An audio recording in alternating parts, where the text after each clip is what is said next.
কাজিৰঙাৰ পৰ্যটনত আমি কিছু নতুন সংযোজনৰ কথা ভাবি আছিলোঁ কাৰণ বিগত দিনসমূহত কাজিৰঙাৰ পৰ্যটনৰ ধাৰাটো যি ধৰণে আগবাঢ়িছে ইয়ে আমাক ভৱিষ্যতৰ দিনৰ এটা ভাল দিনৰ ইংগিত দিছে। আমি কাজিৰঙাৰ ওচৰে পাজৰে একেলগে 3খন 5 ষ্টাৰ হোটেলৰ পৰিকল্পনা কৰিছিলোঁ। আজি 3খনৰে অঞ্চল পৰিভ্ৰমণ কৰিবৰ কাৰণে মই আহিছোঁ। মই য'ত থিয় হৈ আছোঁ তাৰ ওচৰতে এই অঞ্চলটোতে আমি হায়াতৰ হোটেল এখন হ'ব।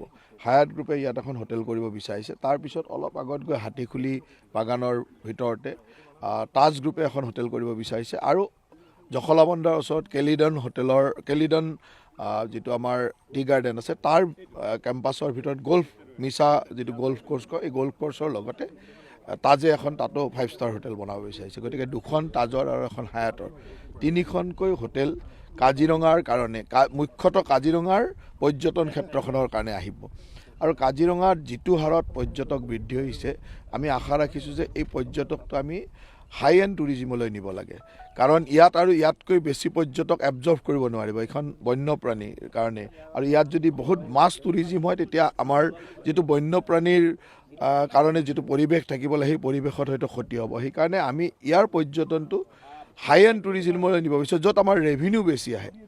অলপ হাই এণ্ড টুৰিষ্টসকল ইয়ালৈ আহে তেনেকুৱা এটা পৰিৱেশ আৰু তাৰ কাৰণে নিশ্চয়কৈ এনেকুৱা ধৰণৰ হোটেলৰ প্ৰয়োজন আছে। সেইকাৰণে আমি একেলগে 3খনকৈ 5 ষ্টাৰ হোটেল কাজিৰঙাৰ আশে পাশে বা কাজিৰঙাৰ মাজতে বনাব বিচাৰিছোঁ আৰু এই পৰিকল্পনাটো এইটোৱে যে ইতিমধ্যে হায়াতে অহা জুন মাহতে তেওঁলোকে ইয়াৰ কাম আৰম্ভ কৰিব।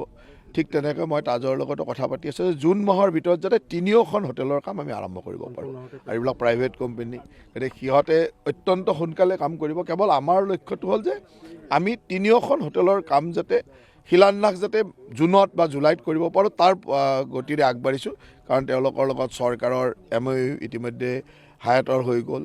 এই MCCৰ কাৰণে তাজৰ এখন MOU ৰখি আছে।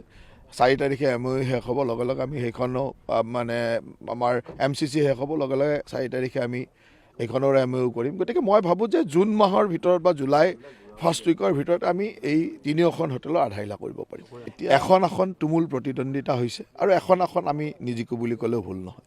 গতিকে আমি 12ৰ পৰা 13 হ'ব পাৰোঁ। গতিকে 12-13ৰ ভিতৰতে থাকিম। ফৰেষ্ট এৰিয়াত আমি জল জীৱন মিছনৰ কাম কৰিব পৰা নাছিলোঁ। ফৰেষ্টৰ কিছুমান ৰেষ্ট্ৰিকশ্যন আছিলে। এতিয়া সেই কথাটো পাতি আছোঁ যে য'ত অন্ততঃ ফৰেষ্ট ভিলেজ আছে সেই জেগাবিলাকত এলাউ কৰিব লাগে। এতিয়াও সেই কথাবিলাক এলাউ কৰা নাই।